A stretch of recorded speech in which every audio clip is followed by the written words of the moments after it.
Good morning. पिछली चर्चा में हमने कहा था कि आगे हम भाषा परिवार की चर्चा करेंगे। भाषा परिवार के बारे में चर्चा शुरू करने से पहले ये जान लेना अच्छा होगा कि समूचे विश्व में तमाम भाषाएं बोली जाती हैं।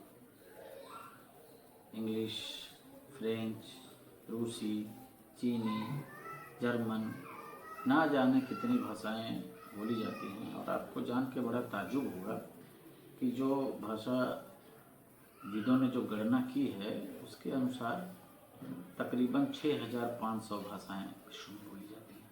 6500 भाषाएं। इसमें अफ्रीका की तमाम आदिम जातियों की छोटी छोटी जो जातियां हैं उनकी भाषाएं इसमें शामिल नहीं हैं। अगर उनको भी जोड़ लेंगे तो ये 7000 से ऊपर कहीं पहुंच जाएंगे। इसी तरह से अपने भारत में देख लीजिए, बांग्ला बोली जाती है, हिंदी बोली जाती है, मराठी बोली जाती है, गुजराती बोली जाती है, कन्नड़ बोली जाती है, तमिल, तेलुगु, ना जाने कितनी भाषाएं यहाँ भी बोली जाती हैं। और अगर हम 2001 के सेंसस को अगर ध्यान में रख करके इस कैलकुलेशन को बताएं तो 2001 की जनगणना में जो भाषा संबंधी जो आकलन आए थे उसके अनुसार भारत में करीब 172 भाषाएं बोली जाती हैं।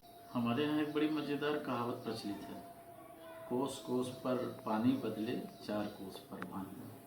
तो इसके अनुसार भी भारत में भाषाएं बदलने में कोई टाइम नहीं लगता है। लेकिन 18वीं शताब्दी में जब यूरोप के भाषाविदों को संस्कृत का ज्ञान हुआ, जब उनके सामने संस्कृत या ऋग्वेद आया, तब उन्होंने एक तुलनात्मक अध्ययन करके एक निष्कर्ष निकाला।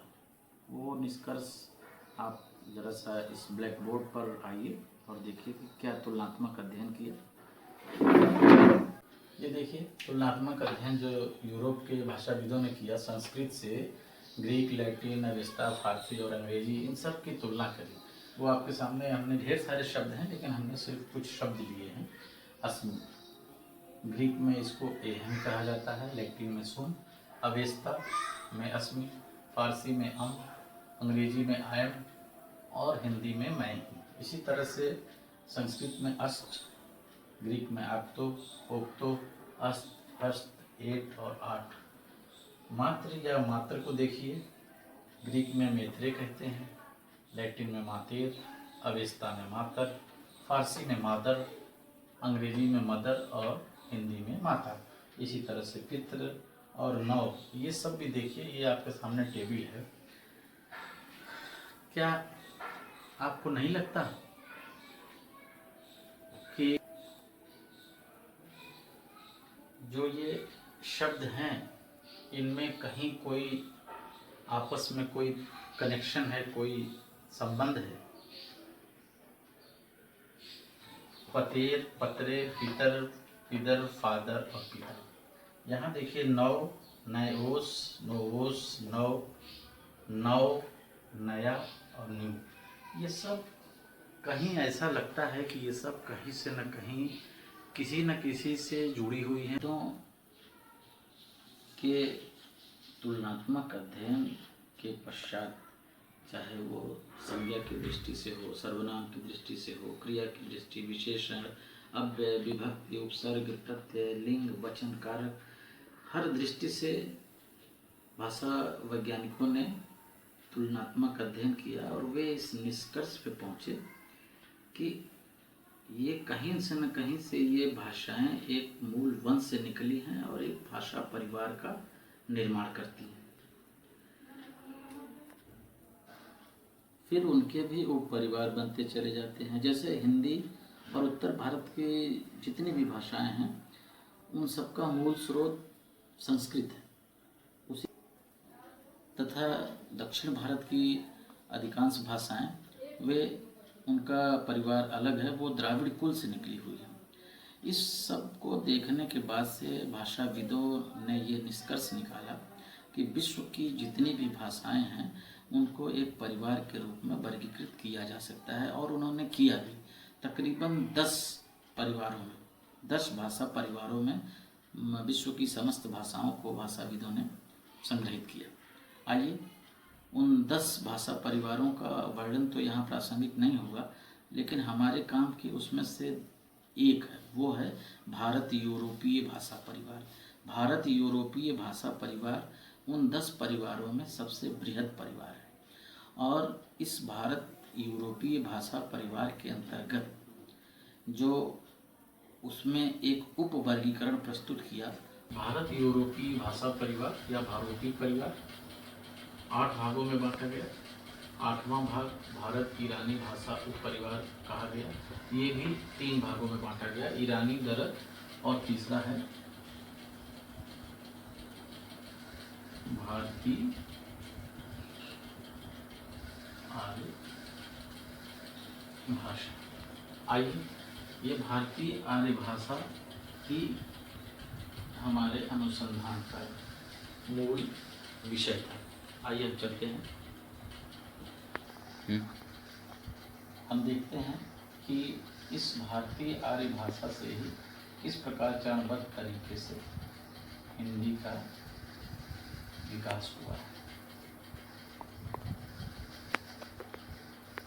आइए नेक्स्ट स्लाइड। ये भारतीय आर्य भाषा का वर्गीकरण इस प्रकार है। वैदिक संस्कृत, सबसे पहले भारतीय आर्य भाषा का वर्गीकरण वैदिक संस्कृति से होता है, यानी कि 1500 ईस्वी पूर्व से 1000 ईस्वी पूर्व के बीच वैदिक संस्कृति हमारे यहाँ प्रचलन में थी। उससे फिर लौकिक संस्कृत उद्भूत होती है, उसके बाद फिर पाली आती है, फिर प्राकृत आता है, फिर अपभ्रंश आता है, उसके बाद अवहट या पुरानी हिंदी और फिर आधुनिक हिंदी, जो हम लोग आजकल हिंदी देख रहे हैं, वो फिर यहाँ जाके आती है। ये इसका विकास क्रम है। इसकी क्रोनोलॉजी देख लीजिए। वैदिक संस्कृति 1500 ईस्वी पूर्व से 1000 ईस्वी पूर्व, लौकिक संस्कृति 1000 से 500 ईस्वी पूर्व, पाली 500 ईस्वी पूर्व से 1 ईस्वी पूर्व, प्राकृत 1 ईस्वी से 500 ईस्वी, अपभ्रंश 500 ईस्वी से 1000 ईस्वी तक, और फिर ये सब 1000 ईस्वी से अब तक जो है हिंदी हो गया। इसका भी 2 भागों में वर्गीकरण किया जा सकता है, बल्कि 3 भागों में। प्राचीन 1000 ईस्वी से 1500 ईस्वी तक, मध्यकाल 1500 से 1800 ईस्वी तक, और आधुनिक काल 1800 से अब तक। ये वर्गीकरण हुआ। यहाँ पे जाके हम अपनी हिंदी को पाते हैं। ये हमारा हिंदी आया, यही हमारी खोज का विषय था कि हिंदी आई कहाँ से। अब ये हिंदी हमने खोज कर लिया कि हिंदी यहाँ से किस प्रकार से आई, संस्कृत से होते हुए पाली, प्राकृत, अपभ्रंश और फिर अवहट, और फिर अंत में आज जो हिंदी बोलते हैं, खड़ी बोली। यहाँ हमने ये तो देख लिया कि हिंदी का विकास कैसे हुआ, किस प्रकार से हिंदी विकसित होकर यहाँ पे आई है। लेकिन एक सवाल यहाँ रह जाता है कि ये हिंदी शब्द कहाँ से है, यानी कि हिंदी का व्युत्पत्ति किस तरह से ये शब्द प्रयोग में आया, ये हम अगली वीडियो में बताएंगे। और अभी आप जो सवाल हमने कल पूछे थे, 6 सवाल पूछे थे, उसमें से आप लोगों में से कुछ लोगों ने अच्छी प्रतिक्रिया दी है, उसके उत्तर भी मुझे भेजे हैं। उसमें से अधिकांश उत्तर सही भी हैं। फिर भी आप एक मानक रूप में जो मैं उत्तर भेज रहा हूँ, उससे अपने उत्तरों का मिलान कर लीजिए और अपने फेयर कॉपी में उसे कर लीजिए।